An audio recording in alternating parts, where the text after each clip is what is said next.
Bonjour et bienvenue dans cette vidéo où nous allons parler de substances organiques colorées. Nous allons voir donc dans ce chapitre qu'il existe certaines molécules qu'on appelle des molécules organiques qui ont la propriété de colorer le milieu dans lequel elles se trouvent. Nous allons essayer de comprendre pourquoi. Et pour essayer d'apporter une explication, nous nous intéresserons à la structure moléculaire de ces substances particulières. Mais tout d'abord, qu'est-ce que c'est qu'une molécule organique ? La toute première fois où le terme de chimie organique a été utilisé, c'est en 1807 par le Suédois Jacob Berzelius. Il a défini en fait comme composés organiques toutes les espèces chimiques qui étaient issues d'un matériau d'origine vivante, que ce soit du monde végétal ou animal. La chimie organique s'est beaucoup développée grâce à d'autres chimistes, notamment un certain Friedrich Wöhler, qui a réussi, par le plus grand des hasards, à fabriquer la première substance organique de manière synthétique, à savoir l'urée. Et à partir du moment où on était capable d'obtenir des composés synthétiques organiques, une nouvelle définition s'est alors avérée nécessaire. Et aujourd'hui, on va définir la chimie organique essentiellement par le fait que tous les composés organiques contiennent du carbone et de l'hydrogène. Alors ils peuvent contenir d'autres éléments chimiques, j'entends par exemple l'azote, le soufre, le phosphore, le chlore, mais les composants principaux restent bien le carbone et l'hydrogène. Alors si on s'appuie sur cette définition de la molécule organique, eh bien l'eau, H2O, n'est pas une molécule organique.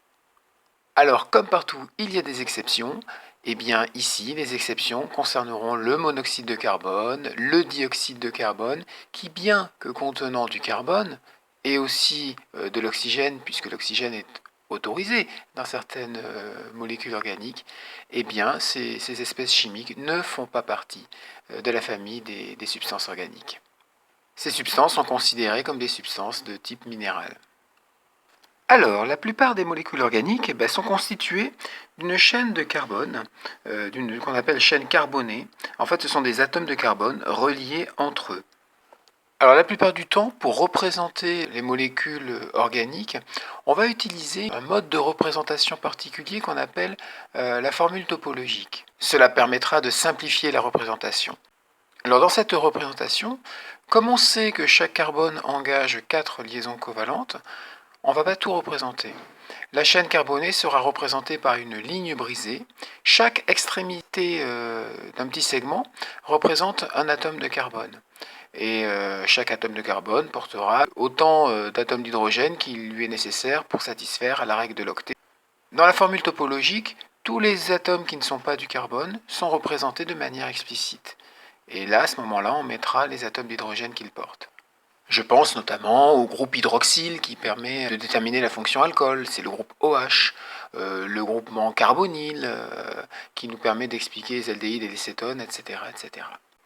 Avant de s'intéresser plus précisément à ce qui, dans la structure de la molécule, permet d'expliquer ces phénomènes de couleur, on va faire un petit exercice. On va comparer 3 molécules organiques qui existent dans la nature, bien évidemment, et que l'on sait responsables de certaines couleurs.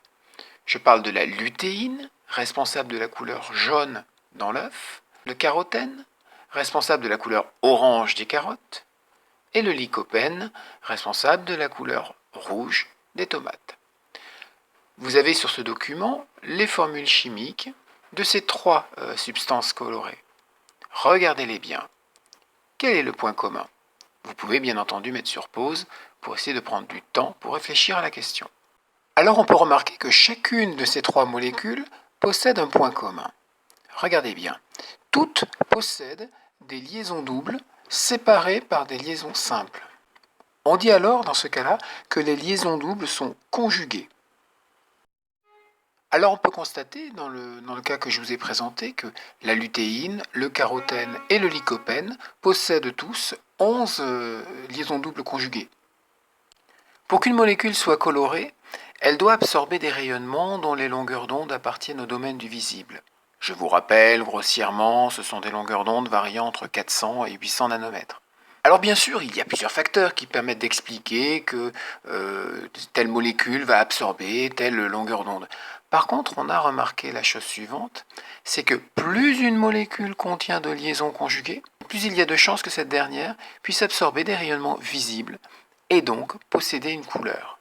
On va considérer qu'à partir de 7 liaisons doubles conjuguées, on aura un matériau coloré.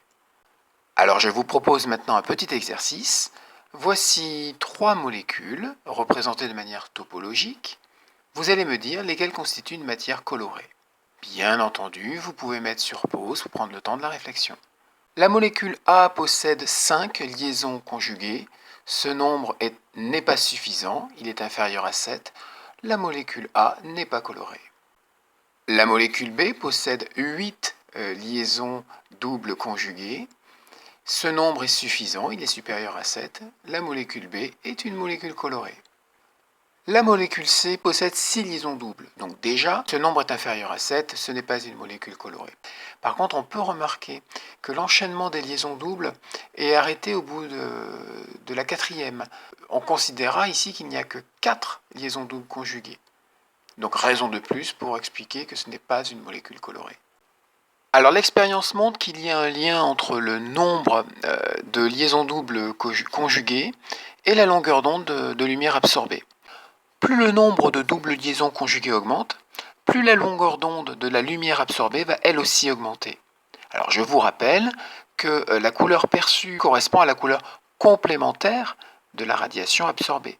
On peut utiliser le cercle chromatique pour savoir à partir de la longueur d'onde maximale d'absorption avoir une idée de la couleur de la couleur complémentaire.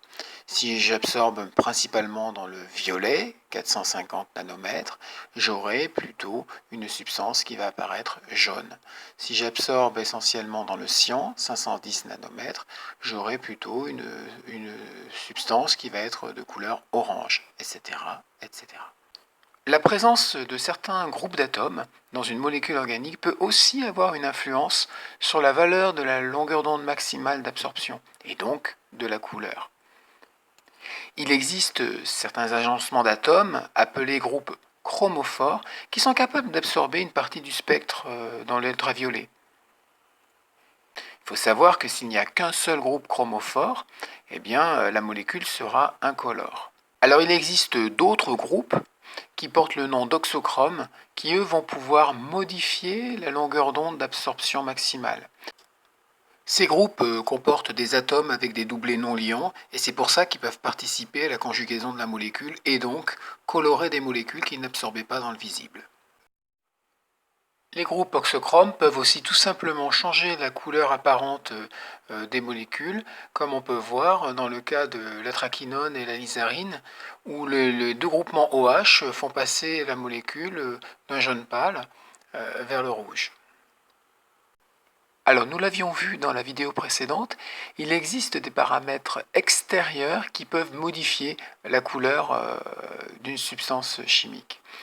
Alors pour certaines molécules, le pH du milieu dans lequel elles se trouvent va amener à une modification de leur structure, ce qui va pouvoir avoir une influence sur la couleur.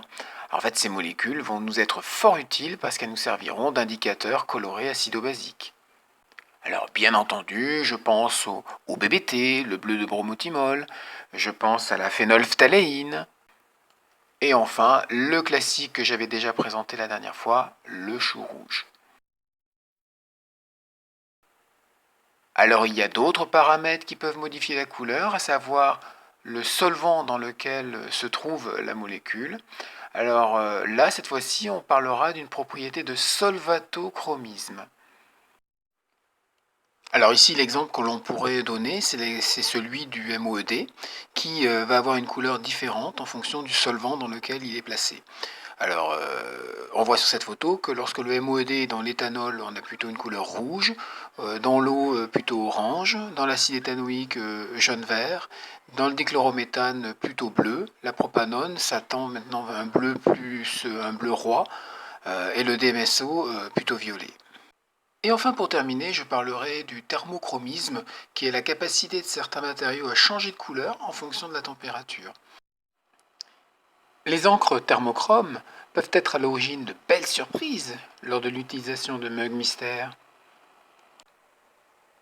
A bientôt pour une nouvelle vidéo.